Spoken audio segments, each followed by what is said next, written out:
Hey everyone, welcome back to my channel. In today's video, I want to give you a little bit of tips and a little bit of advice on how to aim better in Call of Duty Modern Warfare.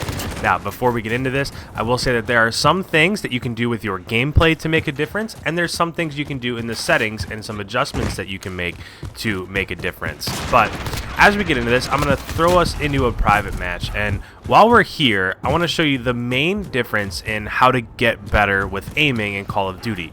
So, first thing, there are two ways that you can aim, okay? If I aim down sight, say I'm trying to hit this jug, there is a difference between aiming with the right stick if you're playing on console and aiming with the left stick. You can see that one of them makes more precise movements. This is what's called strafe aiming. So, say I'm running down here, I'm looking towards B-Dom, and somebody pops up where this thing is. So, if I'm using my right stick, it's really hard to get it perfectly on target. You can get there eventually, but it takes a little bit longer, right? So if I'm coming here, the best thing to do is to do a combination of both. So I'm going to move to the right, and then if I get here, then I'm going to move with the left stick and finish out that aiming process. Another thing that I'll mention here real quick while we're in this private match is if you go to options, then picking your stick sensitivity. So I play on 4.4. I'm an assault rifle player, so I usually encounter gun battles at like a medium to long range. So I like my stick sensitivity a lot lower than most people do. So 4 and 4 is good for me. Now this is a little bit different because this year it goes all the way up to 20. If you can play on 20, then congratulations. That's extremely high. But what I've seen a lot of people do is a lot of people will play on like 6.6. So they'll be up a little bit higher, and for me, this allows me to like make turns and stuff a lot easier. But the harder thing to do is to ADS, right? So to aim down sight and make those minor adjustments that I was making before are a little bit harder. So then what you can do is you can go in and you can put the ADS multiplier. I've seen this down to like 0.9, and what that does is when you zoom in, it makes it a little bit slower. So it's less than the 6.6 that you were playing with before. So now what people can do is you can make these turns a lot faster, and when you ADS, it's still a little bit slower than it was before. So for me personally, I just think that it just feels too fast. Making those minor movements left and right, it just feels a little too fast for me. So 4.4 is kind of my sweet spot, and then I just keep the ADS multipliers where they were at 1.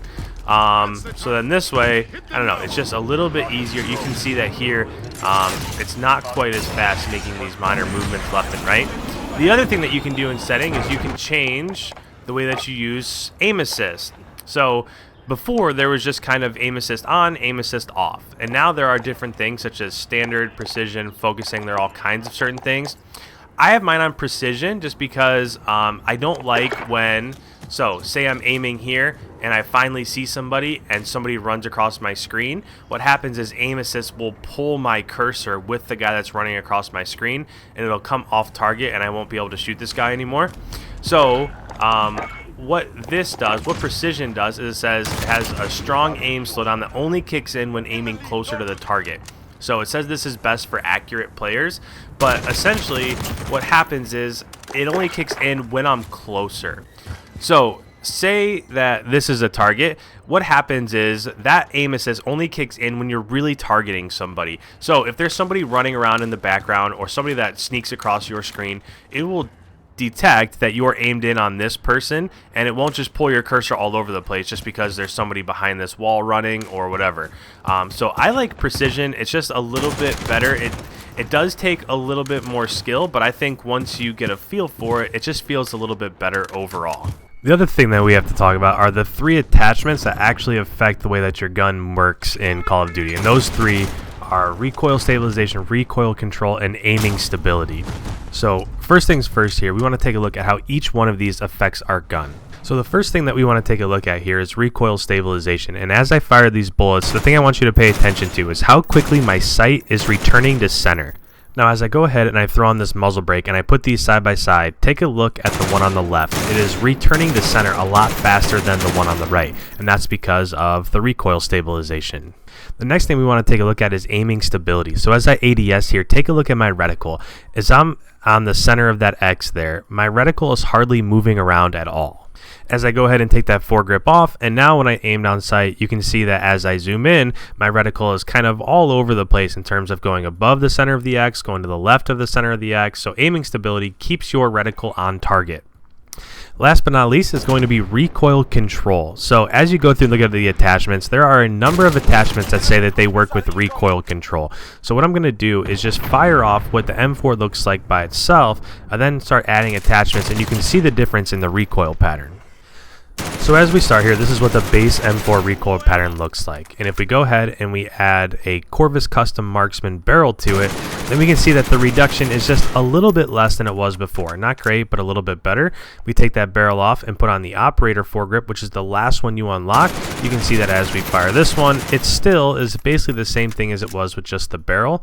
And then the last thing, the commando foregrip is really popular with the community. So if we try the commando foregrip, you'll see that this is even a little bit worse than the operator foregrip. So last thing that we want to check is the compensator, which is a muzzle attachment. And this is the one that seems to make the biggest amount of difference. If we go ahead and see this, you can see that there's quite a bit of reduction with that one.